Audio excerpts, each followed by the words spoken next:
The rationale for developing what we called autologous transplant was that people said, well, if we could just take out the bone marrow, and indeed in the 90s when the first studies were done, it was truly done by an operation where people put needles into the bone marrow for 100 or 200 times under general anesthesia.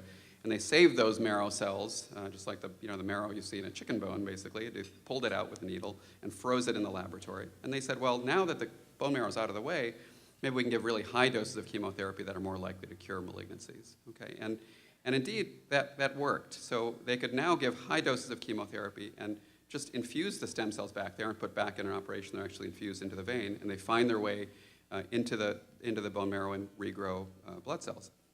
So this is the process of autologous transplantation. And again, in this case, the bone marrow cells are not being used to treat the cancer. We're indeed treating the cancer with chemotherapy like with other diseases, but we're using these bone marrow cells to rescue the patient from the otherwise toxic effects of the chemotherapy and to enable us to give higher doses of therapy.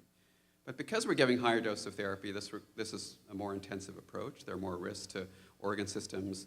The immune system is down for a longer period of time, obviously. And that requires highly specialized care and physicians who are kind of, we often kind of consider ourselves almost the intensive care equivalent of oncology. So if you take what, an intensive care doctor does versus an internal medicine doctor does, so they do really treat the same organ systems, but they're dealing with more intense complications and more acute care and have to have specialized nursing and facilities.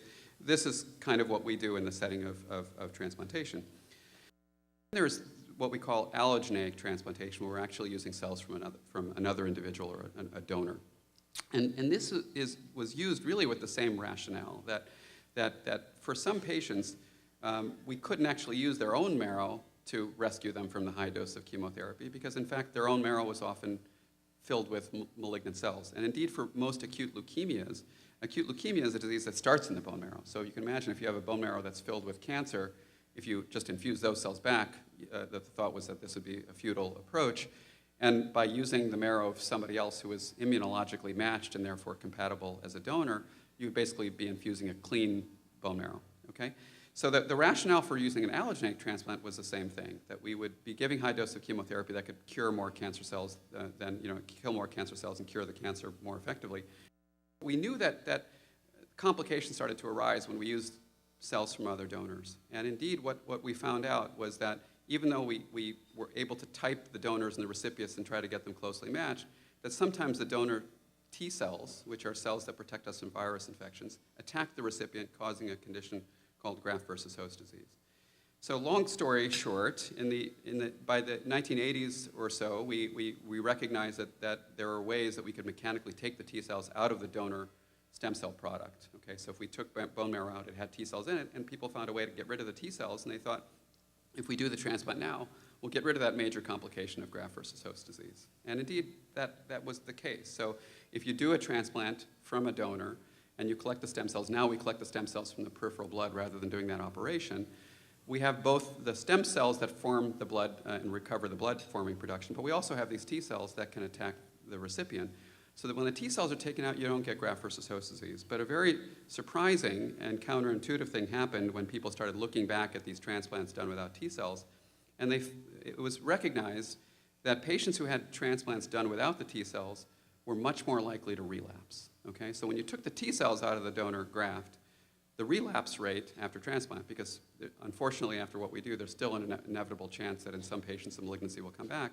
that frequency of relapse, which is normally around 20, kind of baseline around 20 to 25%, doubled to around 40 to 50%. Okay, so what did that tell us? It told us really two things: that sure, graft versus host disease was important, and that we needed to find better ways to kind of knock out those T cells with immune suppressive drugs. But the second thing it told us was that the T cells were not just passengers along for the ride; that they were actually responsible for killing off cancer cells. So by giving people less intensive therapy and letting the immune system do the work, it allowed actually more effective transplantation with much less early toxicity. So routinely in the brother and sister transplant setting, the mortality used to be 20 to 30% in the 90s, and now it's around 5%. Okay? And the other critical thing is that as we all know, and sadly through, often through personal experience, that as we age, the incidence of these malignancies actually increases. And by using approaches that really required us to push the patient to their physical limits, we often weren't able to apply these life-saving transplants to patients who needed it most, and that was individuals over 60, okay, where the incidence of these diseases, leukemias, lymphomas, is highest.